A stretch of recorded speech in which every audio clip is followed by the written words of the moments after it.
So, um, our new series is Having a Childlike Faith.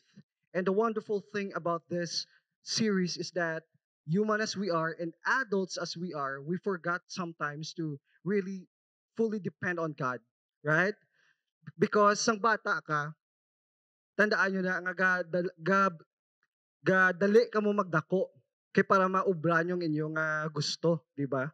But in this series, Jesus is teaching us to really go back to being a child, to have a childlike faith, so that it is easy for us to really depend on Him and fully trust on Him. Because ang gamay tatandaan ta, di ba, nga we are feel secured every time we are in our parents' arms, right? Sa aton nga papa, sa aton nga mama, we feel secure. And that is the kind of faith that Jesus wants to learn uh, today. And I pray that we will open our hearts and our minds for today. So our key verse for today, can we flash the key verse for that? And that is Matthew 18, 1 to 5. And it says, at that time, the disciples came to Jesus and asked, who then is the greatest in the kingdom of heaven?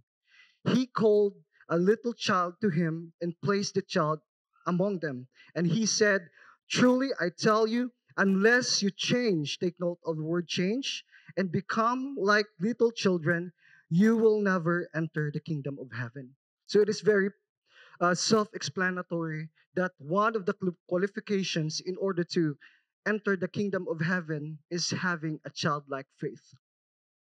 And the wonderful thing about this verse is that Jesus uses the weakest, not the strongest, not the most alam in order to illustrate the greatest in heaven. And he illustrated that one in a form of a child. It simply shows to us that we don't have to sometimes magpaalam-alam or magpasagad-sagad, but all we have to do is to really acknowledge Him upon our lives and fully depend on Him. Because human as we are, I do understand that we have this fear of uncertainty upon our lives. After ta graduate, wala ta kabalo kung maano ta dayon, mapasagod ta sa aton nga parents gyapon or ma-pursue na ta sa aton nga career. Right? But sometimes, hindi na siya amula kahapos mag-pursue sa aton nga career, especially if you are having this midlife crisis. And this is the one thing that Jesus wants to learn na matun-an naton is to have a childlike faith, is to fully depend on Him so that He can display His sovereignty upon our lives. Because if we don't lay down our pride and if we don't humble ourselves before Him, it is not easy for Him to display His power. It is not easy for Him to display His sovereignty upon our lives because ang gabara sang iyang sovereignty is ang aton nga pride. And that's why Jesus wants us to have a childlike faith so that it is easy for us to depend on Him. And a little bit of context about this verse in Matthew 18, 1 to 5. During this discussion, Jesus already predicted His death. Gisugay din na sa iya nga disciples nga, oy, may matraidor di sa akon, ilansan ako, mapatay ko. And then, the one thing, again, question sa iya nga disciples is, ano gani? Who will be the greatest in heaven? And it reveals the condition of the hearts of His disciples nga ang ginalagas nila is not about being humble or being, I don't know, a servant, but it reveals their true motive, and that is ambition. That is recognition, right? Imagine na bala ikaw mabulos kay Jesus. So they're expecting that Jesus will point one of them during that time. But anong ginimo ni Jesus? Gitawag yung bata. Yung bala niya, Noy, palapit di bala, Noy. If you want to be great in heaven, you have to be like this. To be like this child. You have to have a faith like this child. You have to have a heart that is fully dependent on me. You have to have a heart that is fully surrendered to the Lord in order to have a childlike faith. Kibot dahil ng mga disciples Sino na yang nga sipunon, Lord, ang gipudyot mo kagin illustrate sa tubang dinamon, Lord, nga siya ni mag-great, nga maging great sa heaven man. Because I tell you, why is it that Jesus used a child in order to illustrate of being great in heaven? Because children, they are teachable, right?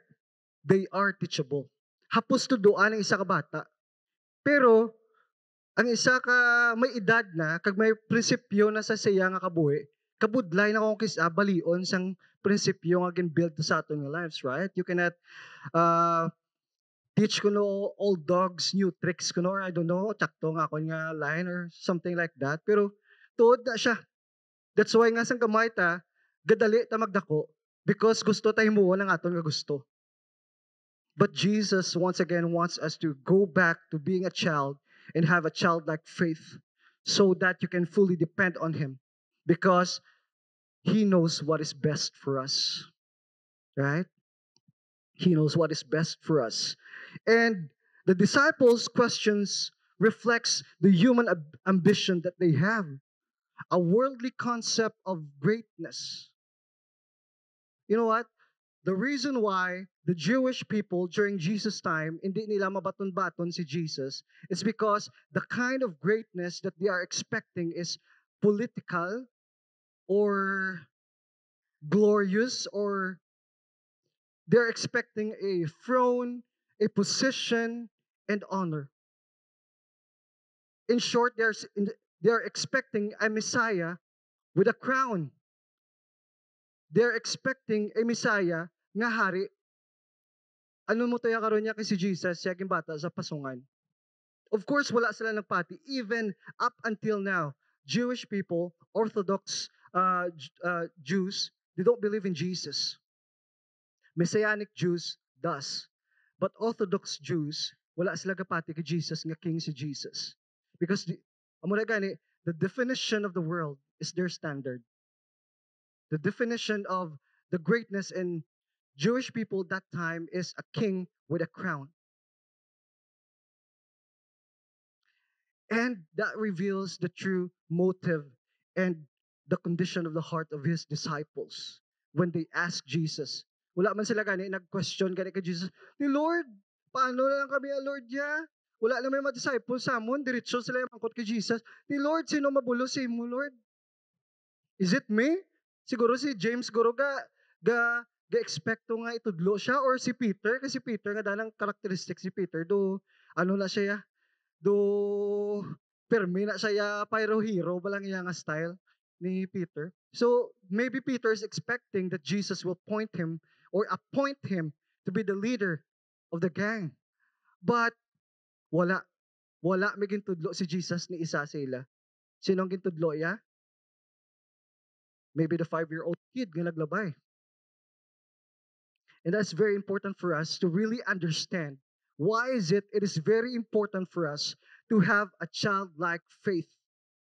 It is very important for us to have a childlike faith so that it is easy for us to fully depend on God. Amen. And you know what? The wonderful thing about Jesus is that the moment na reveal ang conditions ng hearts ng iyang disciples, that they are seeking for recognition or they are seeking for their ambition to be great, they don't rebuke. Jesus doesn't rebuke them harshly, but gives them a radical object lesson. He calls a child, Noy, di ba Noy, in their midst, and uses a child as a living parable. When the disciples came to Jesus with a question, who then is the greatest in the kingdom of heaven? Their concern revealed ambition, status, and recognition. But Jesus turned their thinking upside down. Instead of pointing to the strongest, instead of pointing to the pinakamagaranon, to the wealthiest, or amongst pinakaalam, he called a child to himself and present the child as a qualification if you want to enter the kingdom of heaven. Right? Yara ta kung kisa ginatawag nga, "Bay ilang kuya balaya kay gakaubos na kung kisa ang imo nga kwarta bala heal sang imo nga inner child." Right? Hindi na siya childlike ha, childish na siya. I-differentiate na karon.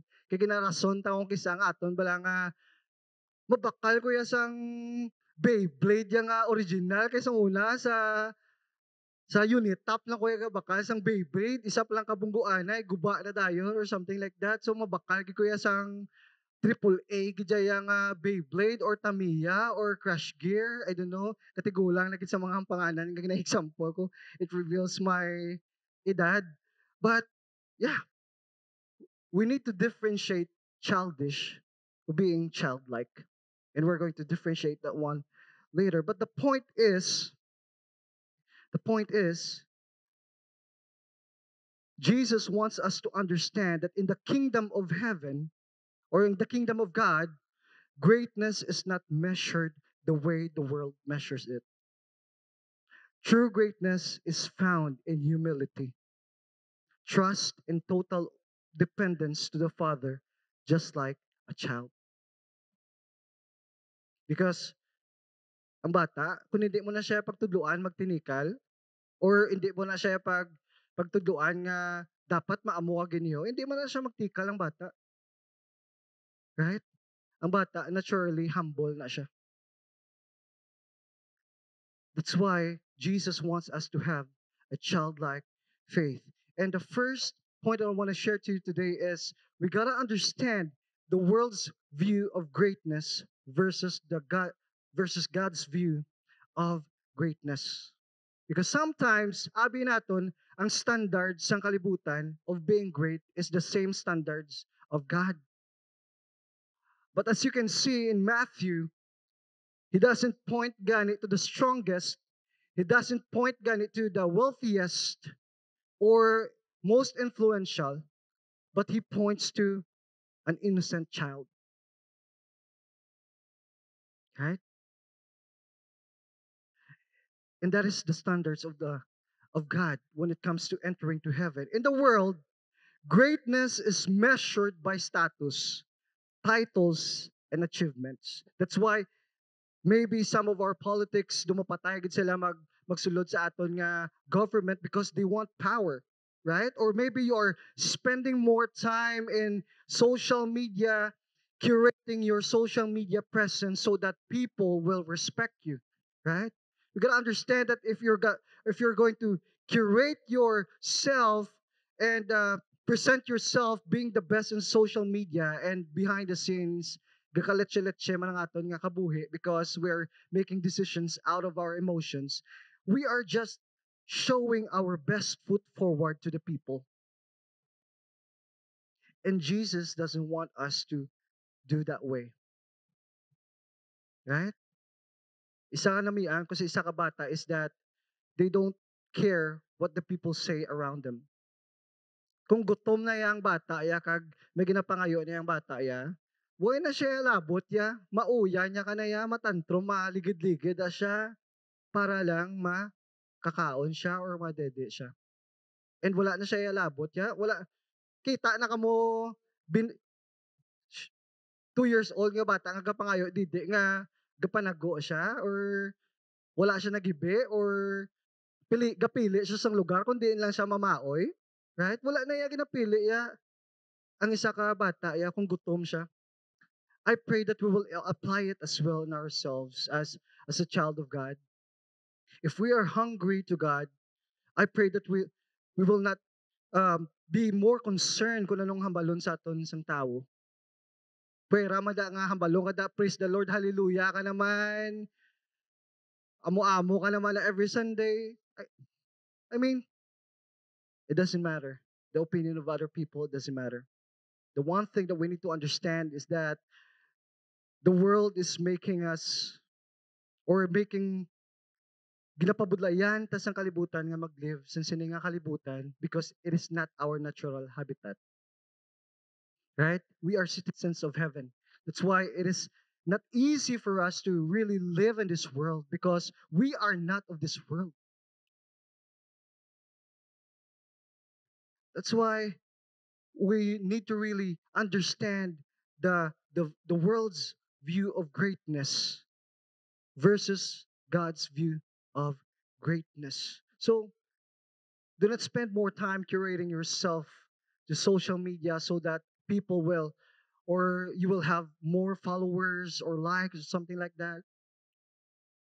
Because malimtan na lang sang tao ang gin-status mo sang isa ka adlaw. Right?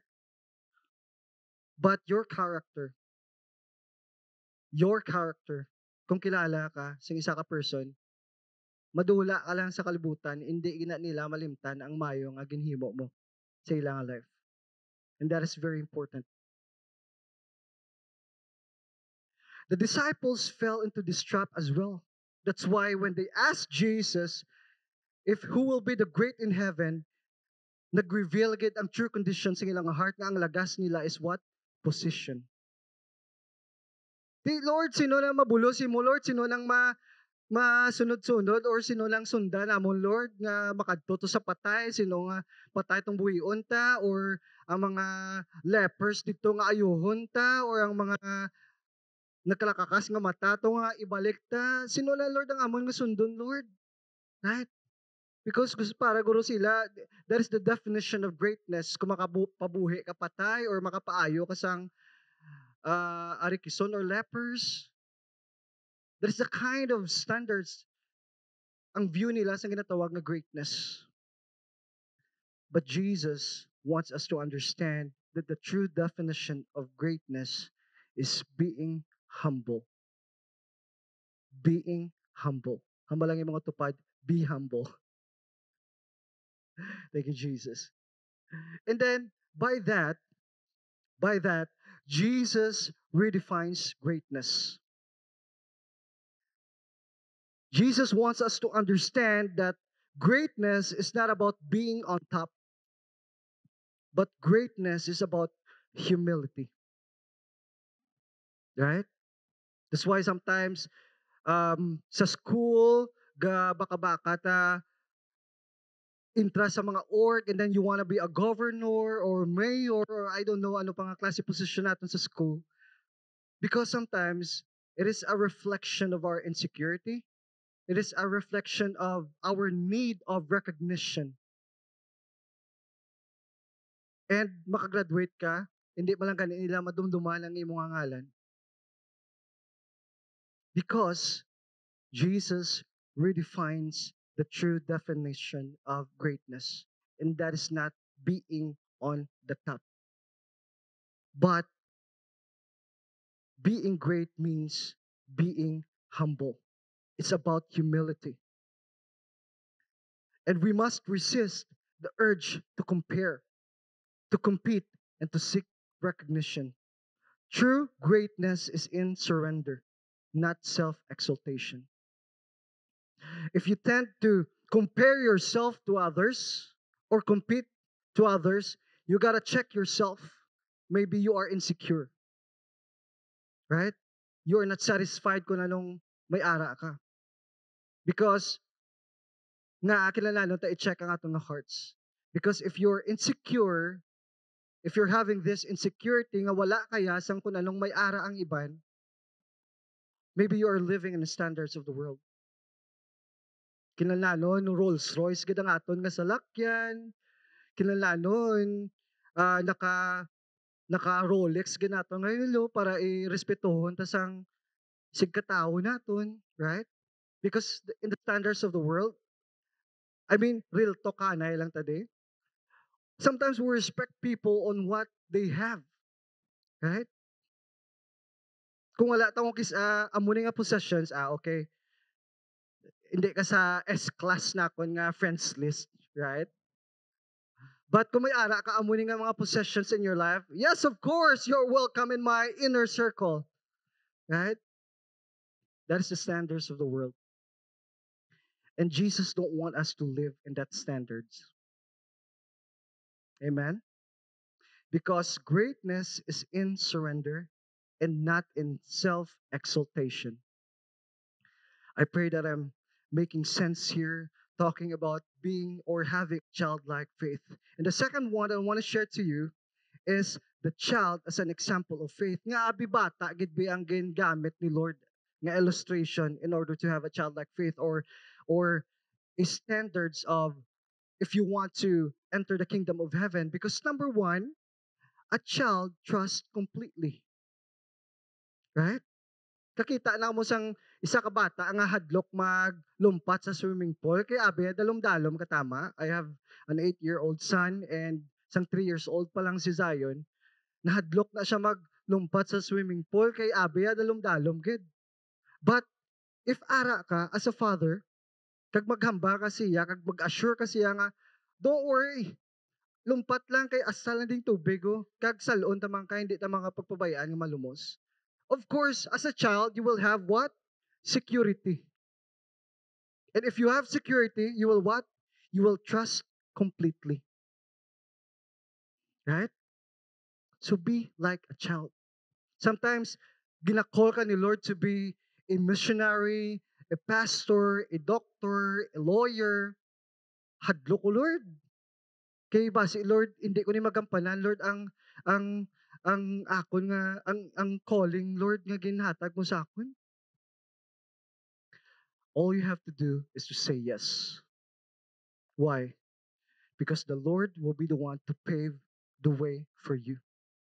He will not call you for something nga kabalo siya nga hindi mo makaya. In fact, makaya mo because he will be the one, He will be with you in that calling. Right? So, ask the Lord, Lord, what is my calling in my life? You want me to be a pilot? You want me to be a doctor, a lawyer, a break dancer, or I don't know, K-pop dancer, demon slayer, pwede man if you're a Christian, right? I will answer the call with full trust in you as a child, just like a child, having a childlike faith. Because as a child, once again, brothers and sisters, a child trusts completely to God the Father. That's the same level of trust God wants us to have, believing He will do what He has promised us. Si Lord, hindi na siya scammer, kapila ko na i-share, right? If the Lord promised you something, He will fulfill it by answering these three kinds of answers: yes, no, and wait. He will answer yes if it is the best for you. He will answer wait if it is not time. Hindi ka pa kabalo mag-steward sa ginapangayo ni Lord or ginapangayo mo kay Lord, hindi na paghatag kay i-waste mo lang na ang nga best thing. And then the last one is no. If the Lord knows that it is not the best for you, kag mahalitan ka lang na, it will harm you, He will say no to that thing. So why not trust completely to the Lord? Fear of uncertainty, put your faith in Him. Amen? And then the second one, why is it nga bata gid ang example ni Lord? Because a child depends fully. Children know they can't provide for themselves. They depend on their parents for everything, for tuition, for food. In the same way, Jesus wants us to be like that. That we will draw our strength from Him, our wisdom from Him, because our strength is limited as human beings. Our wisdom is limited as human beings. That's why we need to have a childlike faith and depend fully on God, because again, children know they can't provide for themselves. Kita lang mo 5 years old nga ang iya nga concern mangita sa sideline kay para buligan niya ang iya mama kag papa bayad kuryente. Wala. You can't see a 5-year-old kid with that kind of burden sa ilang life.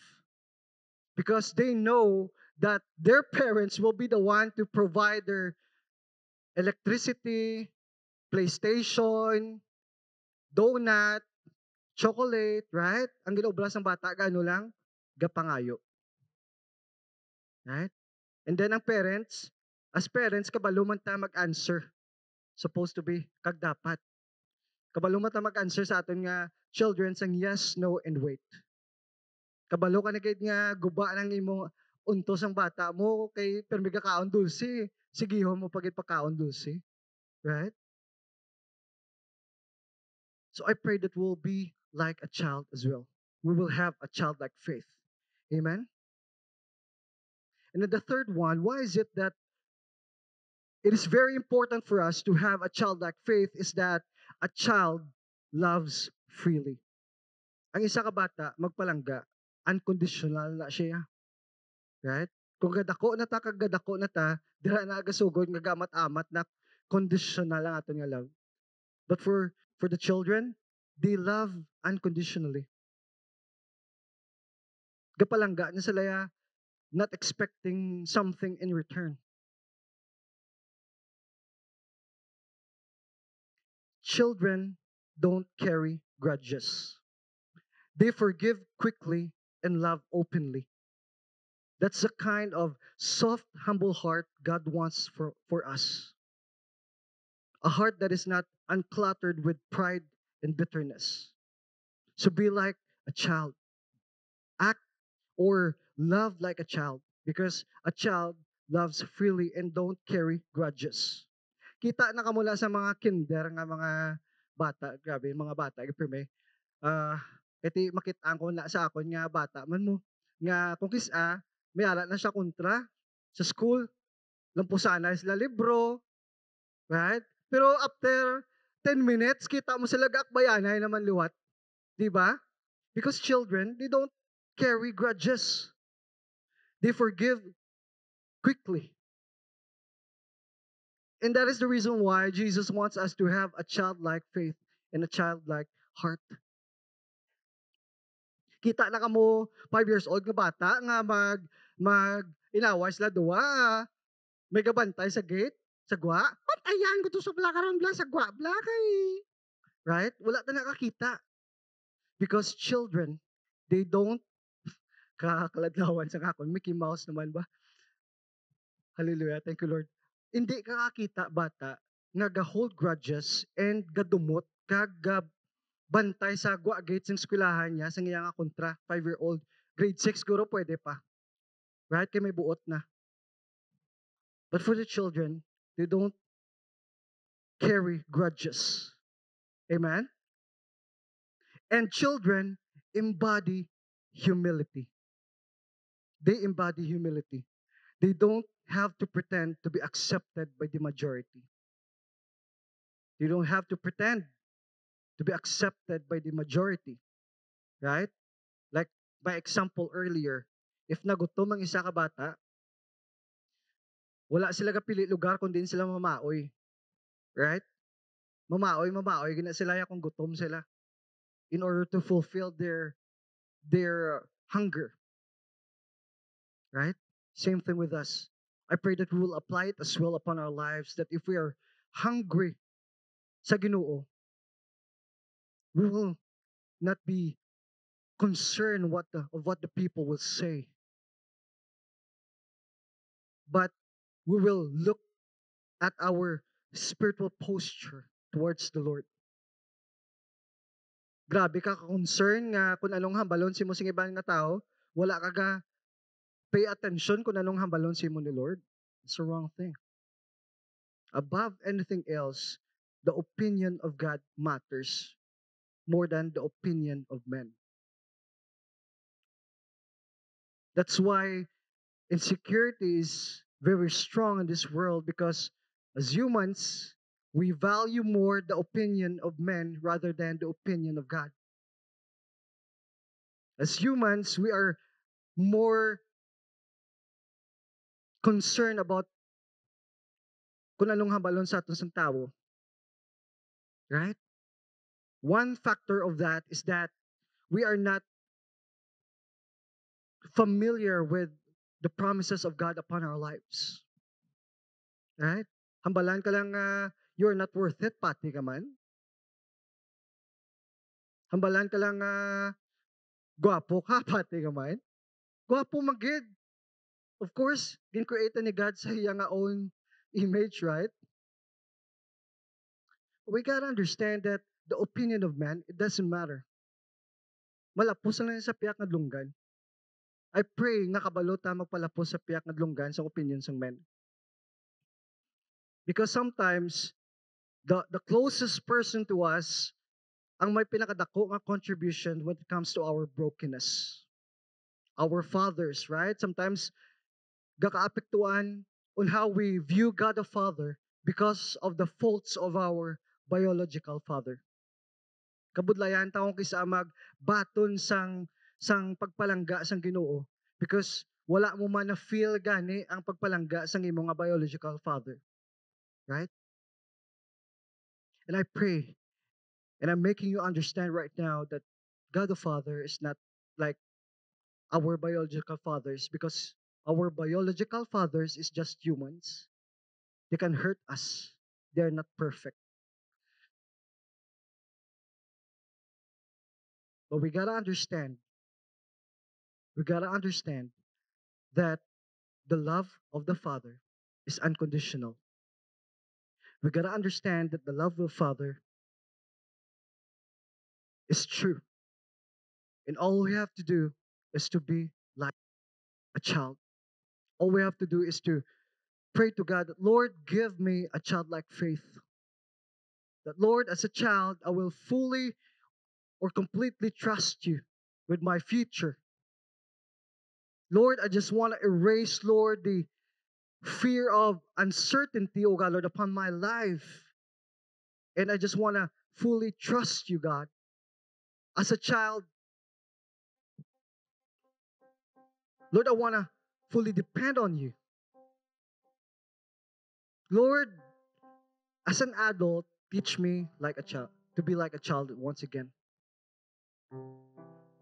Brothers and sisters, we have learned a lot of things in this world. But the things that we have learned in this world is not the qualifications in order to enter the kingdom of heaven. We have to really unlearn a lot of things that we have learned upon this world. We have to unlearn. Guys, we have to unlearn. And just embrace the love of the Father upon our lives.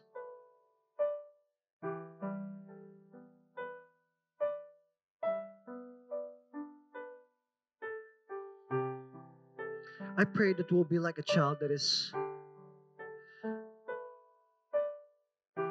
having a full trust to the parents when it comes to guidance, to God when it comes to guidance.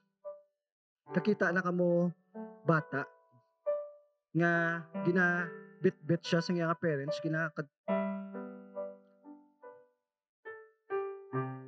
mamangkot guro ka isang bata. Dad, din ta makadto. But that child, he doesn't demand to know the details kung di ka makadto. Right? Kakita lang mo bata nga, Dad, din ta, mo-SM ta. Mano ta to, mapagunting ka, ma-meet ka si mga friends, mabaka ka sapatos, ma-withdraw ka, I mean, right? They don't demand details. All they want to know is you are with them. Kag hindi mo pabuyan ang ilang kamot. And that is enough assurance for us as well, moving forward upon our lives. The fear of uncertainty, all you gotta do is to hold the hand of God the Father and trust Him. Have a childlike faith. Lord, hindi ko sure, Lord, kung siya na gid ni Lord. Pahimulong ka na right? Lord, hindi ko sure, Lord, kung sabton ko na gini sa Lord or after 5 years lang. That is the right answer actually. Gusto ko ila ka pa.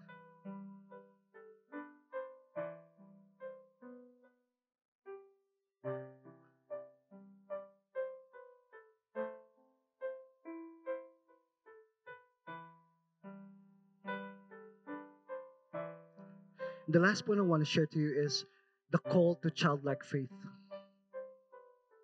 We have to have a childlike faith. Jesus is not calling us to immaturity, but to humility, obedience, and trust. Now, again, there's a night and day difference between being childish and childlike. When it comes to prayer,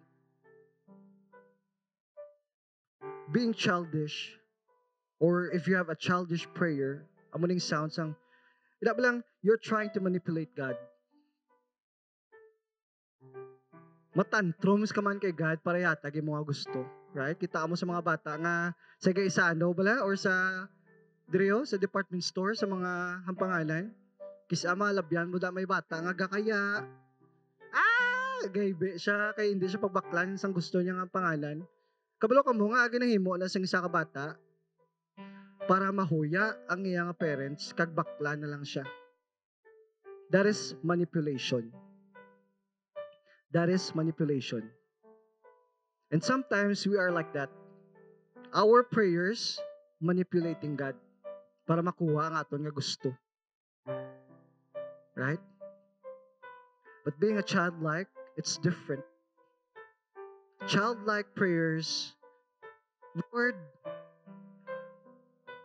wala ko kabalo kung anong after sini, Lord, sang pag-answer ko sang call nimo sa akong nga life, but I trust you, knowing that you are my Father, and you will guide me, and you will provide for me, and you will catch me in every circumstances along the way with this calling. That is a childlike prayer.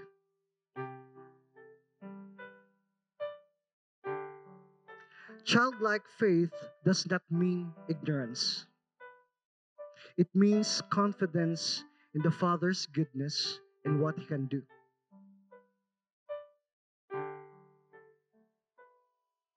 When we feel uncertain upon our lives, childlike faith says, my Father knows best.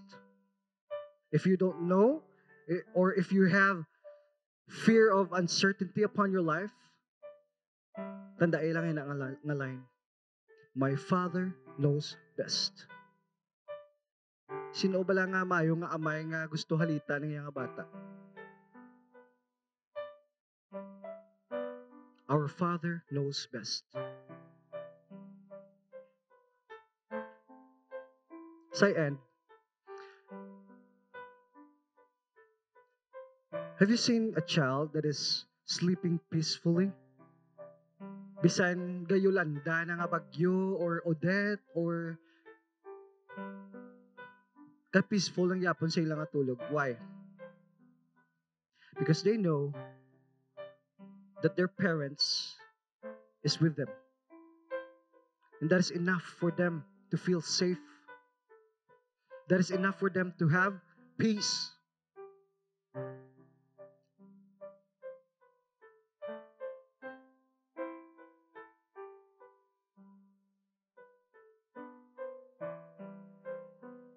That's how God calls us to live. To rest in His presence, not fearing the storm. You know what? I like what the prophet Isaiah said in Isaiah 40:31, that we will soar like on wings like eagles. What one of the characteristics of an eagle is that galupad na yung eagle above the storm. It has a capability to soar above the storm. You know what? It draws strength from the storm para makalupad pagid siya mas taas pagid. You know what? The storms in our lives, our struggles in life, I pray that it will not be the reason we drift away from God. But the storms in our lives, I pray that it will be the reason why we need to draw strength more from God in order to soar higher sa inaang storms in your life. Be like a child. Have a childlike faith.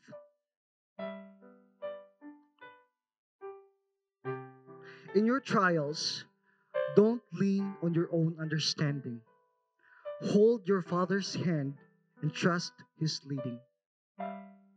In Proverbs, Solomon, the wisest man on earth, take note, is giving us advice that we don't need to lean on our own understanding. Si Solomon na lang naghambal. And yet sometimes we hold our own future.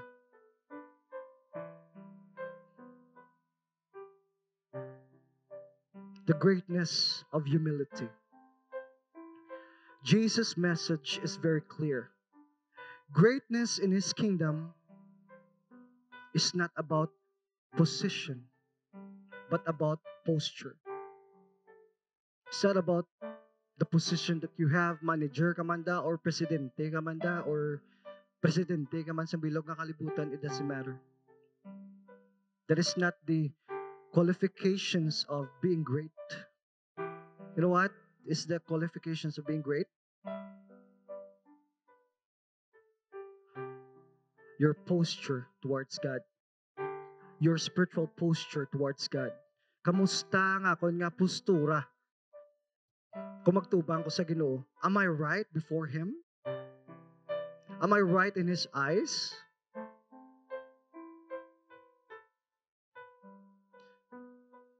And the posture of humility is trust and dependence. Childlike faith renews us. It brings peace. It draws us closer to God's heart.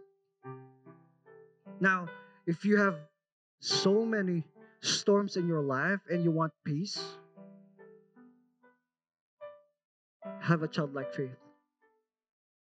Pero isang bata nga gatulog, bisan ang balay nila galutaw na tuguro sa baha. That is the kind of peace that we are looking. And you know what?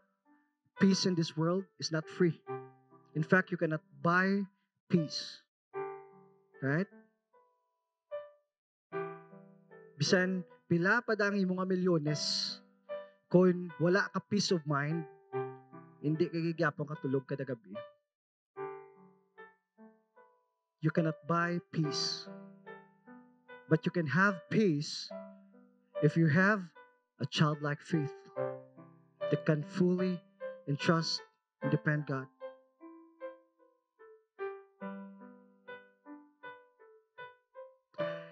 Can I invite everyone to please stand up as we close in prayer?